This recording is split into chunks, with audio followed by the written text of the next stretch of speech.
Stop number 5 on the Inside the A10 tour brings us to Duquesne University, home of the Dukes, in the lovely city of Pittsburgh, Pennsylvania. Now, everyone here is Duquesne. They know head coach Dru Joyce as LeBron's former high school teammate, part of the Fab Five, and that's great, and he's a legend for that. But he's the head coach of this Duquesne program, trying to get them back to the NCAA tournament like they did a few years ago when they beat BYU as an 11th seed, and they went Cinderella-like run all through the A10. They got a whole new team of transfers with great guard play, so we're going to go check out their awesome facilities and their team heading into the season.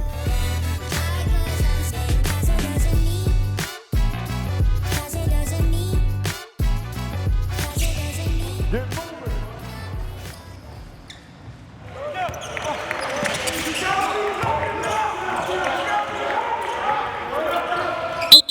Baseline. I got about 9 guys on the baseline not doing shit.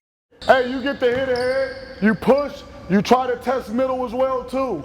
You got this whole area, right? If you could get middle and drive it, right? We're looking to get down the floor, be in attack mode. Hey guards, listen, that's sloppy. Bad passes, losing the ball, non-finishes, strong on the pickups, right? Strong if you got to deliver the pass.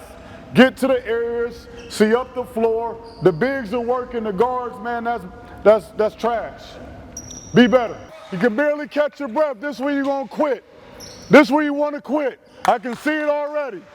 I can see it. I can see who want to quit. I'm gonna have to beat him there, but he damn sure ain't about to take me this way and take me this way. I'm going here, maybe I sprint to catch up and make him play in this area. I got you running like this through the lane. That's no good. No lane definition, right, YB? You gotta be available up the floor, not with your back. Oh yeah, hey, we got who we want in there now.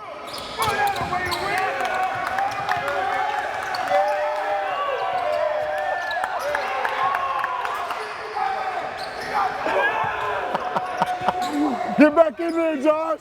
Get back in there, Josh. Get in the stance ready to play. How many times are you going to ask for you to get your hands wide? Then I got subs. Zoji walked on. Jake walked on. Just like this. You f***ing kidding me? Come on, me. Catch up. Hey, let's go. Let's go. Blue on D. Blue on D. White on O. Miss me with that. Get your hands off your knees. Because ain't nobody going to pass up a shot. Ain't nobody going to be like, Coach, I need one. So miss me with that shit right now. All the huffing and puffing, head drop, hands on our knees. Get out of here with that. Because when you want the ball, you're going to be screaming and jumping up and down. You ain't going to hesitate to shoot it or drive it. So hustle your back, get to your spot, get in the damn stairs. Stop all that acting tired. Not once in a while, we got to be every time in a stance, in the right stance, talking, aggressive behavior. Good, let's go. Pressure on the ball, Good, YB, good, come on, good. Getting to this position, right? If you were on the ball, skip pass, right?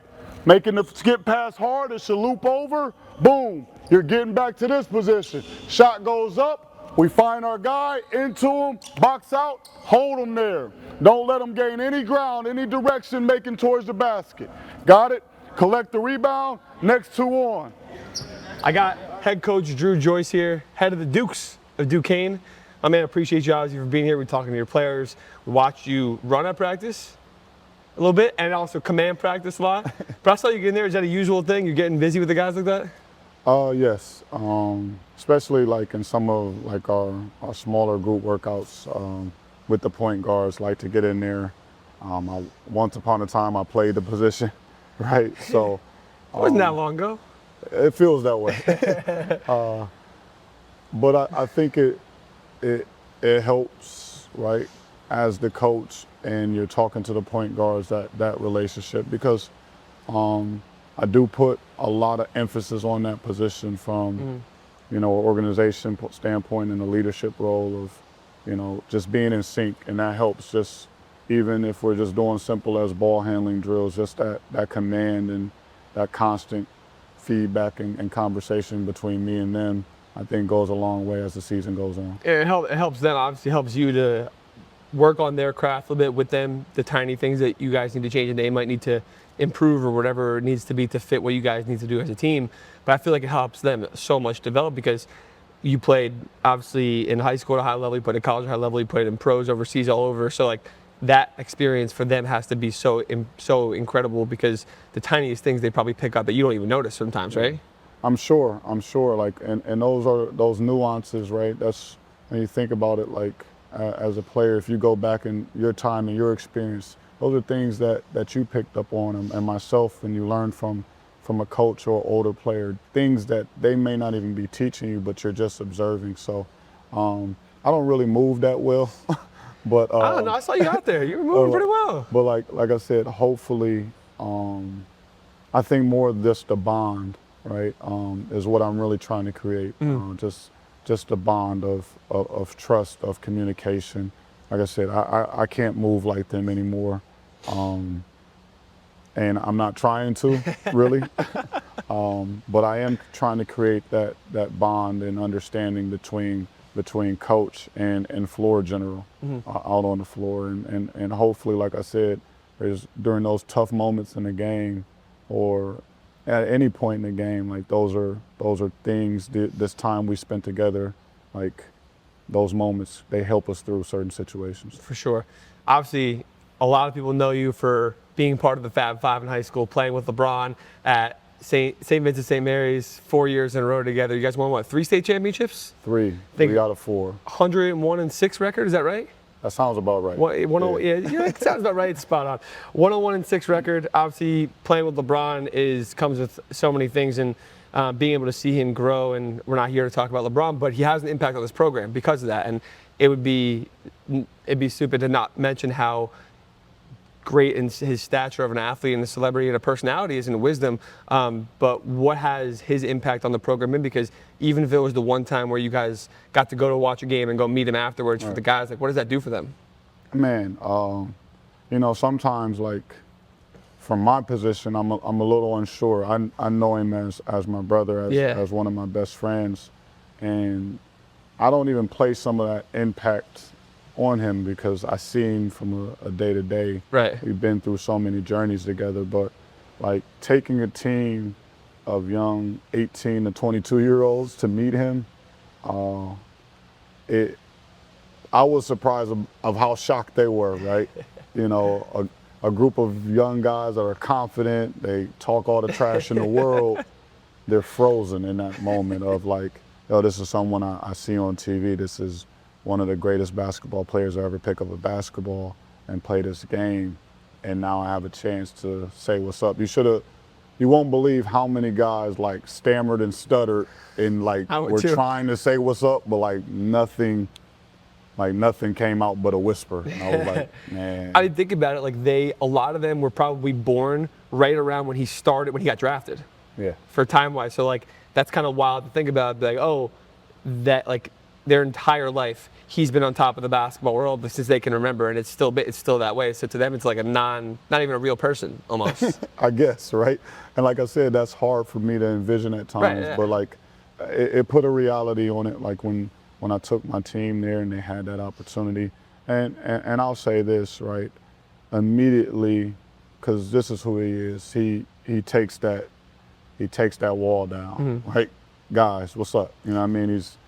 He's not going to have an aura about him when you have a chance to really meet him and talk to him that you feel like he's above anything that's going on. He's down to earth, he's funny, he's going to crack jokes. So immediately, whatever they thought in that moment, the next moment they're sitting back laughing, they're engaged on every word he has to say. Of course, he's going to insult me in whatever way he can. Of course. But also, in a lot of ways, he gave me a lot of respect and great words. So my players, they listen just a little bit closer. Just because they know. After that. So like walk around here, you see the LBJ logos, you know about the shoes, some of those things like that. First of all, what do we got to do to get him as like Steph is the GM of Davidson or the assistant GM. I think a bunch of other guys, Patty Mills doing it at St. Mary's, all over the place. We got to get him. I know he didn't come here and play here, but he might as well have at this point, right? We got to get him to sign on to that. Listen, he's not signing on to much of anything these days. I was gonna say I was gonna tell you to call him, but I think he might be negotiating a contract right now. So we'll see how that plays out. But that's in a lot of ways like what Steph has done with Davidson and that being his alma mater is fantastic, right? I think our approach and things we've been able to do with Bron in our own unique way have been awesome as well. You know, because in all honesty, like, he doesn't have a true affiliation with this university, but for him to want to make an impact, for us to be able to wear his brand and showcase his logo, right? We don't take that lightly. We do that with a lot of pride. We have an understanding of, listen, this is not something that he has to do. Mm-hmm. Like, this is something that he wants to do. I think our guys understand that, and they're super excited that, you know, they can flaunt his logo around, right? The king, the crown logo. So, no, it does tremendous things for our program, and ultimately, like, for me as a coach, right, to be able to highlight his brand, like, I feel proud because I know him from a whole different perspective and a different level. So, you know, I'm extremely proud of what he's done, and to be able to wear his brand amongst, you know, when I step onto the court and I go out in the games. Enough about him, even though he takes over the media cycle every day, it seems like.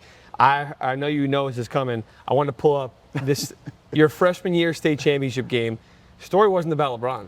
Story was not about him. It was about a young man named, I'm not going to call you Lil Dru, but that was your nickname, right? That was a nickname. That was, they call you Lil It was Dru. a big Dru, which is my pops, and then I was Little Dru. Lil Dru. To be fair, you were what, 5'2" as a freshman high school in the state championship game? Yeah, so the little, it actually matched. Exactly. All right, so tell me about this though. Like, obviously, what was the last time you watched this?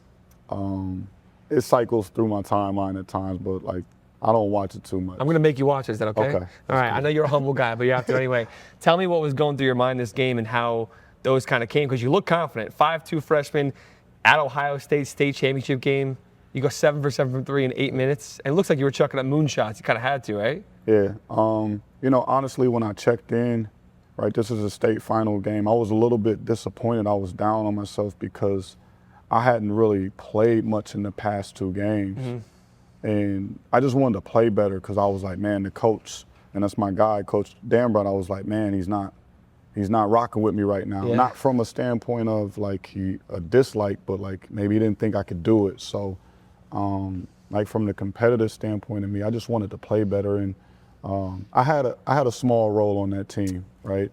But I tried to star in that role. Listen, he told me if I wanted to play, I got to shoot the ball in, I got to guard my yard, and don't turn the ball over. So I knew exactly what I was out there to do.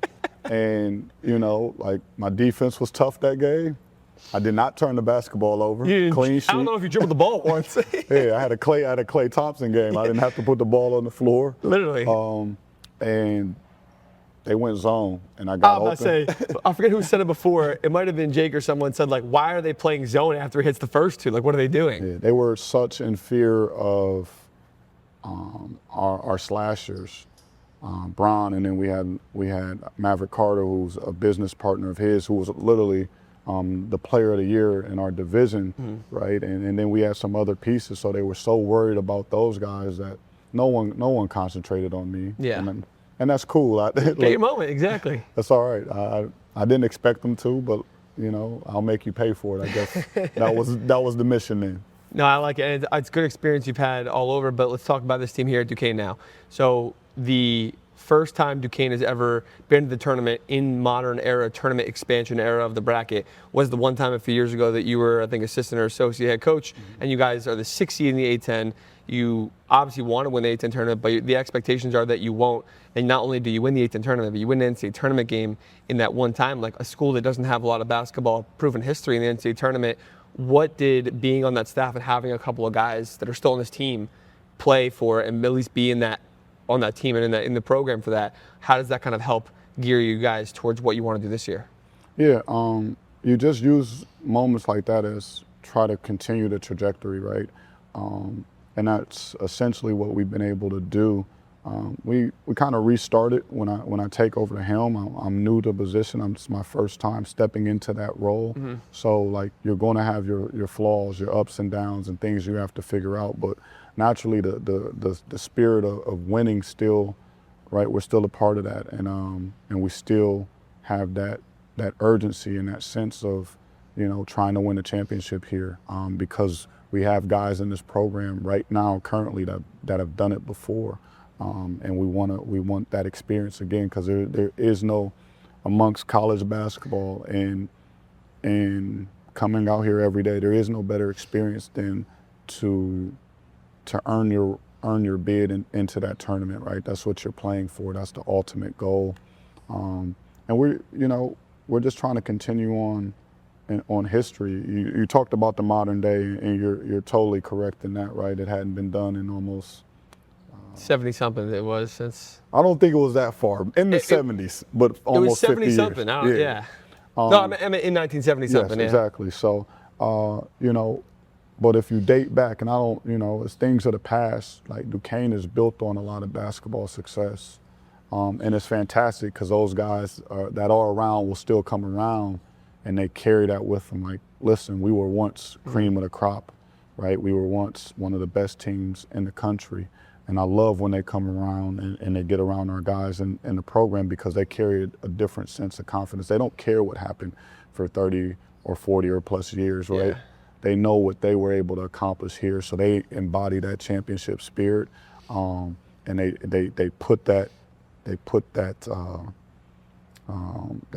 give us that fighting spirit as well too. So when I think about what we're trying to accomplish here, we're trying to get back to a program that ultimately always is competing for a championship. And not only us, this group here knows it, but the outside world knows it too. Like we want to be a factor where it's not a one-off where Duquesne goes to the NCAA tournament and everyone's trying to figure out the name of the school. That was a one-time thing.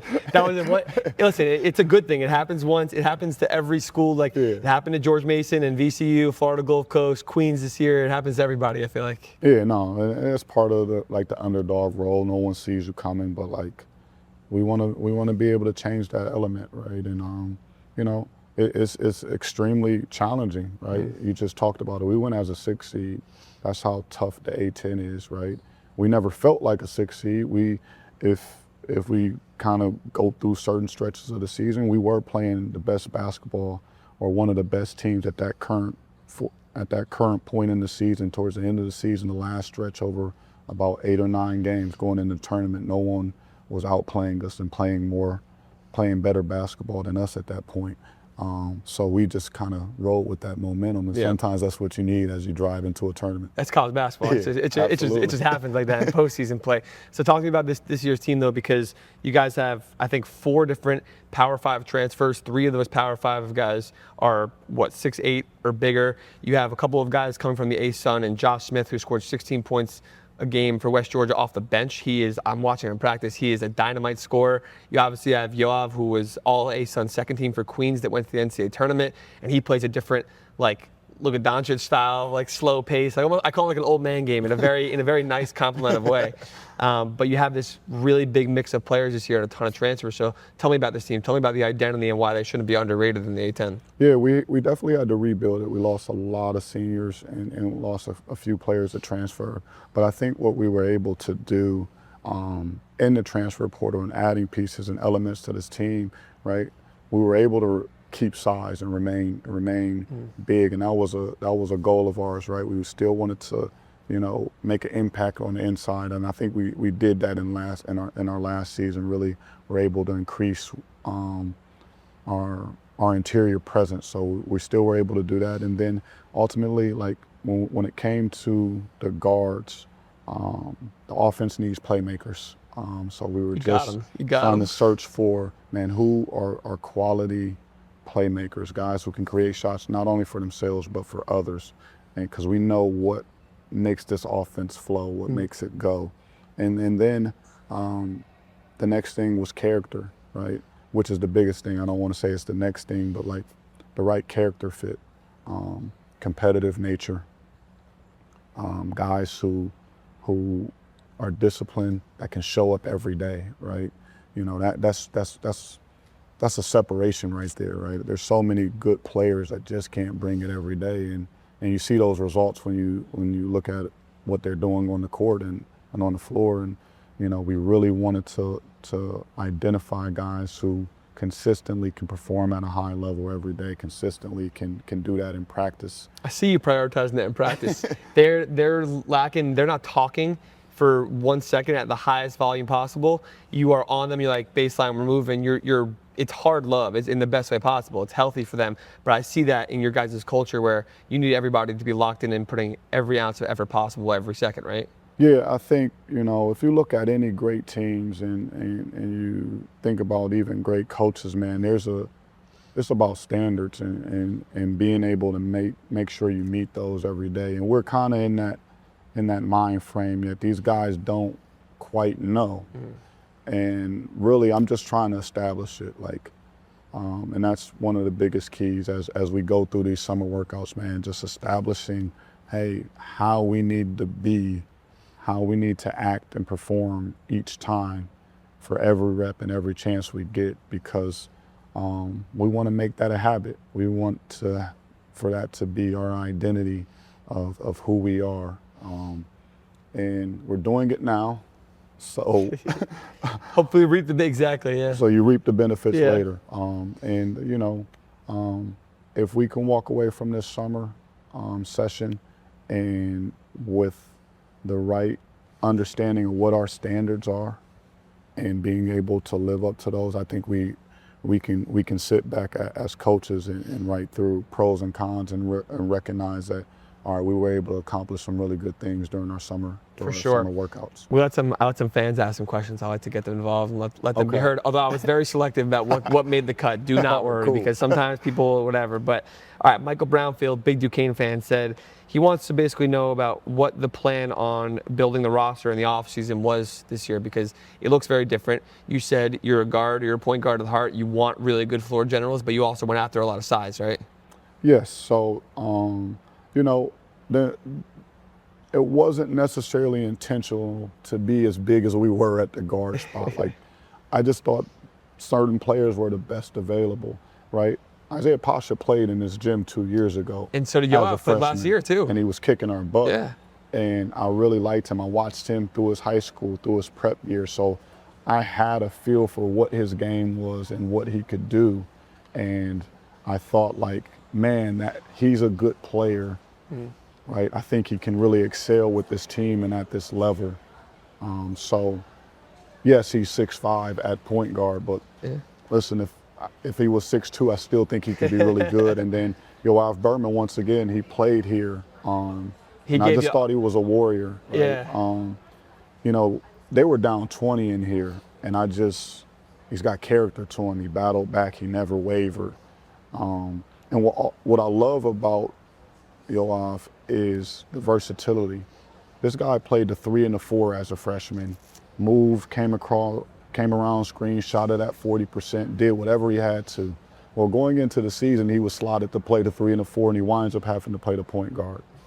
And ultimately does a fantastic job at point guard, over 150 assists, a great assist to turnover ratio. And I'm like, that's a basketball player. Yeah. Someone who you can put in different situations, and he's always really good. Roles don't define him. He's just able to do it. Yeah. So, or positions don't define him. He can do whatever you need. And we went after him in the portal. We thought that was a great pickup. And then, just talking about playmakers like Josh Smith, he's just a microwave. He can get going. And then his comment to me as we were talking, and this is where I really connected. He said, "Coach, I really don't care about starting or coming off the bench. None of that matters to me." He was like, I said, even when you were playing well at West Georgia, you didn't want to. He's like, no, I just wanted to play. Yeah. And they had a role for me. They had an opportunity, and I just wanted to star in that role. And I said, let's connect on that.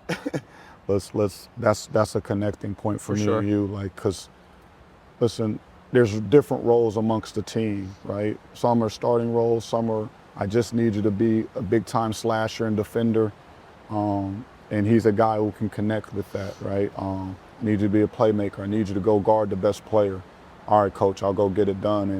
And he has a great understanding and feel for that. So, and ultimately, he's a good basketball player, right? To be sixth man of the year, that's not an easy task, right? Yeah. To sit on the bench and come off and provide that type of scoring is pretty good. So the intentionality really with the roster was just to get better, right? To remain and keep our size because we still want to have a great interior presence. But ultimately, we also know we have to be good at the guard spot, and you have to be good at the guard spot in the A10 or you will not survive. No, definitely not. Last question. Melvini asked, he wants to know, name a player that you expect to take the biggest leap this season. I don't want to put any pressure on any of the guys, right? It could be in any way, I think. It doesn't have to be scoring, outbreak, or whatever it is. Someone that's going to take a big leap and roll in any way. But I've been really, really excited every day watching the ability that Karam Conan has. I think he's a very versatile defender, and he's growing in ways offensively. It still has to come together for him. So as I answer that question, you know, I don't need fans, you know, with the expectation of it has to happen right now for him. Like, I think it's more of a patience thing, right? He's growing into a role and a responsibility that he hasn't had in years. But I think he's capable, and he's showing it every day. And that's going to be a process, but I'm excited about that process because he's showing the willingness each and every day to be able to do it and accept the coaching. And I really think he's got a chance to showcase his abilities this season. Awesome. All right, there you go. Head coach Dru Joyce, Duquesne Dukes. Appreciate your time, my man. We'll have to come back out for a game in this beautiful arena, all right? And you got to come back, man, and we got to make sure we fill the crowd up for you when you get here. We will, 100%, all right? Absolutely. Appreciate you, my man, as always. For sure.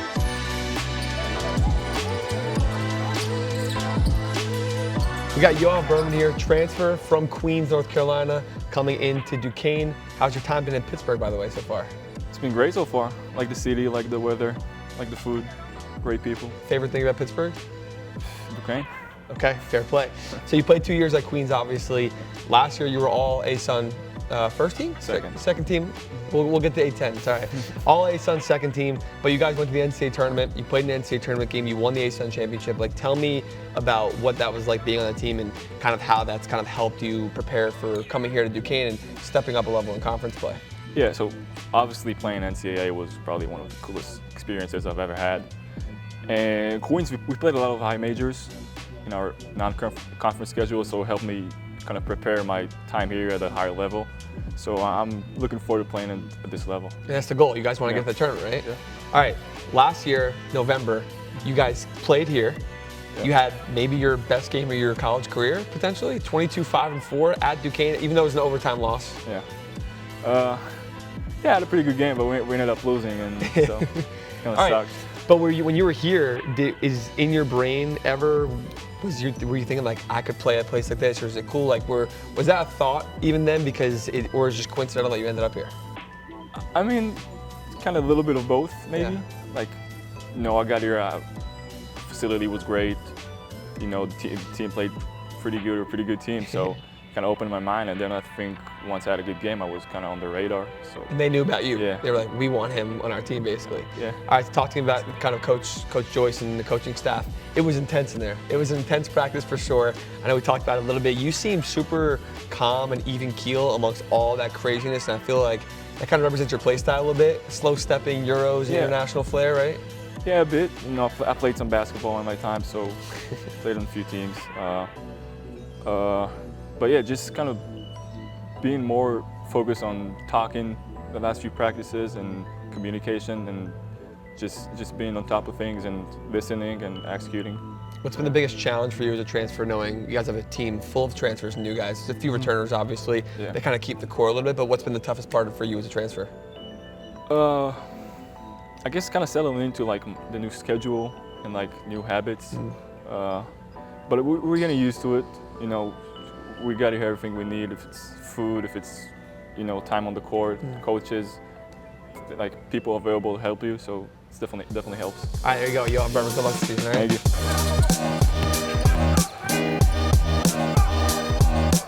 Thank you. We say the best for last of the players, Jake DiMichele, because you are one of probably the only 4-year players at one school in all of college basketball left, right? Yes, sir. You think so? Yeah, I mean, I'd probably say 1-2 percentile. I mean, especially nowadays. So. All right, so why you were here before Coach Dru was the head coach, right? Yes, sir. You had Dan Bratz, now you have him. Obviously, he was on staff a little bit, and that's his tree right there. But why stay when Coach Dru got promoted? I mean, I just think I'm like the way I was brought up is different from a lot of people. Like, I was brought up kind of like an old school mentality. Like, my grandfather was a Marine, and just the way I was raised, like I was always taught that loyalty to people that have been loyal to you is like a big thing. So, I mean, I just love it here. Like, obviously being close to home is a big thing for me because I'm about 20 minutes away, so I could go home whenever I want. So that obviously plays a big factor. But I think I'm just the type of guy that, like, even when, like, if I feel like things don't go right here, like, I'm not the type of guy that's going to run away and just try and go pursue something else. And like I said, I feel like once I'm all said and done playing basketball, like, I'll look back on it and be happy I stayed because of the memories and the relationships I built while I was here. I feel like that speaks well to the culture that Coach Dru kind of instills here. And, like, he's all about being hard but being stern and not quitting and not dropping out. And anytime anyone did in practice today, he was like, baseline, you guys are running for that. And I like that. What are the couple of things that you kind of learned about him and even the staff and culture in general as like an entirety in your 4 years here? I mean, no, it was definitely interesting for me to kind of see like Coach Dru transition from, I mean, my first year he was the assistant coach and then transition to the head coach, like the things that he's done differently. Like the one thing I'll say about him is like if you're like a guy that like wants to play for a staff that you know has your back and is very personable, like he's that guy. He's a player's coach. Like he'll talk to you, have conversations with you about things that aren't even basketball. But at the same time, like you said, like he's stern when he needs to be and he gets us in check whenever we need to. All right, so you are, I think, the only player on the team now, probably, that was on the NCAA tournament team a few years ago, right? Yeah, me and then our walk-on Ethan Anish was there. Ethan too. counts then. He counts for sure. He's all about that. Yeah. But you guys are the only guys that were on that team, especially one that played. He played a decent amount on that team. Talk to me about that, what that was like, because you guys were a 6 seed in the A10 tournament. Like, obviously you want to go win the A10 tournament, but you have low expectations from everybody to win that. And then you go and win an NCAA tournament game also. Like, how crazy was that, especially as a freshman, right? It was crazy for me because like I came in as a walk-on that year. So I was a walk-on and like Dan Bratz was telling me before the year, like, hey, you can get on the court, you can get on the court. I played a little bit in non-conference sparingly, and then we started out 0-2, 0-3, and Dan Bratz was like, look, you're going into the lineup. And it was just like to end up starting as a freshman, not even just as a freshman, as a walk-on, it's just like, it was just something I could have never expected, especially for my hometown team. And then we knew we had the pieces. Like we had Day and Jimmy were two unbelievable guards, and we knew that like once the bracket came out and we seen our path, we were like, I remember being in the hotel room with Dave and Kareem Rozier, and I was like, if we beat Dayton, like we're gonna win the tournament. We got past Dayton, and then we seen Bonaventure, who we had already played before. We seen VCU, who we had played literally a week before that. So it literally fell your way perfectly. I was just gonna say, like the star. That's what has to happen when you're at a mid-major. Sometimes, like the stars just have to align, and you just have to catch fire at the right time. And we were playing our best basketball in March, so that parlayed into the tournament. And I remember, like when we pulled the BYU tape up, like everybody, there was kind of a feeling in the room, like, all right, we know we can win this game. Like we were watching kind of their style contrasted our style, and we knew that we could get them to fall in to play our game. So. All right, so what is that, having that experience, you having that experience on this team, obviously I know you were hurt as a sophomore, right? Yes, sir. So now you're fully healthy? Yeah, I'm fully healthy. Okay. First time in a while. All right, this is good. One year left, you got it, exactly. Yeah. All right, so you're fully healthy for your last year, and you have that NCAA tournament experience, A10 tournament experience of winning and lifting that trophy that's up there. It's also the only time that Duquesne's ever even been to the tournament since like the 70s, before the bracket got expanded to 64 plus teams. And so how do you take that into this year as a senior? Not only you're an upperclassman, there's a ton of transfers on this team also. For sure.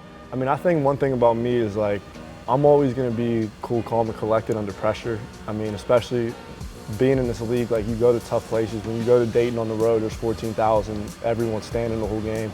Even when you go to St. Bonaventure, like Ole in New York, that's all the people out there have. Like they bring the whole town out. So I think kind of when you play in big games, like you played the A10 championship, I played in March Madness, just kind of realizing like, hey, I've been here before, I've had success in these moments before, and I'm able to parlay that and translate that to the rest of the team and kind of just, guys, we're all right. Like, you know, just kind of stay calm, because that's the main thing you have to do in college basketball. Like, you can't get too high, you can't get too low, you always have to stay poised and just kind of stay at that even keel level.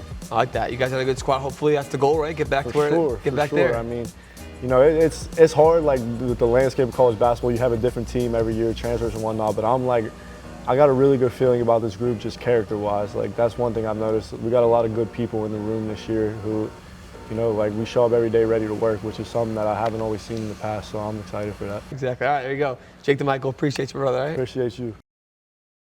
All right, got another transfer here, Izaiah Pasha, coming in from Virginia Tech. You were at UDEL before that, right? Yes, sir. All right, so you played at a few different levels, CA, ACC, now you're in the A10. You feel like this is kind of like the right, perfect level, perfect spot for you because UDEL, you were CA Rookie of the Year last year, Virginia Tech, kind of trying to find your way in, but it was tough, right? Right, yeah. It was tough. Yeah, A10, definitely a great conference. I definitely feel like it's the perfect situation for me as in competition, school-wise. Great competition, like I said, it's gonna be competitive. You're from PA, I found out, from Harrisburg? Harrisburg, PA. How far is that from here? Like 3 hours. Okay, Yeah. so kind of like you're at home a little bit, right? Because especially compared to the other schools. Yeah. You have family and friends that you think will be here supporting you at games Absolutely, and yeah, absolutely. My friends probably gonna come up soon. But my mom should be moving around here soon too. So. That's exciting. Was that a big part of the reason why you wanted to come here specifically? Yeah, back close to home, yep. That's nice. Yeah. Talk to me about Coach Joyce. I know he's all about family, family-oriented culture and things like that. Kind of like to talk about being home. Tell me about him, like the things that you've been learning about him as you kind of transferred in. You've only been here for a few weeks, so. Right, yeah, I love Coach Dru. Like, he's really personable. Like, he feels like he's like, obviously I respect him as a head coach, but he feels like he's my homie. You know what I'm saying? Him being like, he talks about all the time, him being like a father and a coach, like I can feel that, you know? He's always making sure I'm okay. He's always asking me questions, making sure I'm good. Really personable, like I can relate to him, I can talk to him. We can converse. He's on the court with us. He's working me out. He was running for a second. Yeah. I think he did it for the camera though. Yeah. I don't know if that was for the camera or not. I mean, no, that's him. Like that's him. Morning the mission continues. Like he's working this out. You know what I'm saying? Like it's love, and I feel like that's family. Like you know what I'm saying? I can go in his office anytime I want. I can joke with him. I can talk with him. You know what I'm saying? Yeah. So I feel real comfortable, real confident. All right, talking about a little bit about the team this year that you guys are learning about each other, all the guards. I feel like there's a couple new guys, a couple guys who are already here. There's a bunch of you guys that are dynamic, high power. I saw out there in practice today. What is going to be like the identity of the backcourt? Because Coach Joyce says he gets to work with you guys because he was a point guard. Right. I think the identity is going to be toughness and versatility. Like I feel like we're really, right now, we're trying to put all the pieces together. We're trying to make sure everything is fitting, like as an offense, defense, everybody's on the same page. We're still trying to mesh as a team, making sure we trust one another. Start to play in our roles, understand who each other are, what we're looking for, but I think we're gonna be really good. Like, we have a lot of depth. We're very versatile, talented, like you said, so I think we're gonna be really good. All right, I know you know that Coach played with LeBron in high school. Yeah. You see logos everywhere. Is it like, did you know before you came here? Yeah. So was that like a little bit of like, you think in the back of your head, you think, like, oh, kind of get, maybe Bron comes around because he has visited before. Yeah. He's been around a little bit. You see the logos, he's got gear and stuff like that. Like, does Coach ever talk about that? Has he ever mentioned them to you before? Well, I've played, so my freshman year I played Duquesne. Like here, Delaware played here. Yeah. Virginia Tech, they came up to us and scrimmaged us. So like, I kind of knew some of the players already on the team, especially after my freshman year. And like, I've been seeing pictures like maybe they'll go meet LeBron or things like that. But I'm not thinking about that. So like on my visit, I knew that's the situation, but I'm not really worried about that. I'm worried about best fit, you know what I'm saying? Yeah. Best opportunity, but it definitely is cool. Like, it's like, oh my God. Like, It's crazy, right? Yeah. You don't even, like, once you get around Coach Dru, you don't even think that. Yeah. I don't even be thinking about that ever. Like, you know what I'm saying? But it'd definitely be cool to meet LeBron. Bro, good luck this season. Izaiah Pasha, all right? There you go. Thank you.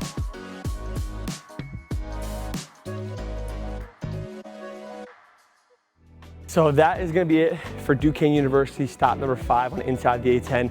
They have an unbelievable facility here. I love head coach Dru Joyce. He's super smart, wise, he's humble, he was a great player, and now he's like the point guard whisperer for all their new transfers coming in. I think they're a really underrated team in the A10. They're trying to bring that really historic basketball culture back. They have a lot more potential than people are giving them credit for this upcoming season, and it's a great place in an awesome city, and an awesome spot in the city. So shout out to Coach Joyce and the entire staff and entire program for hosting us here because everything looks awesome. Shout out to Duquesne.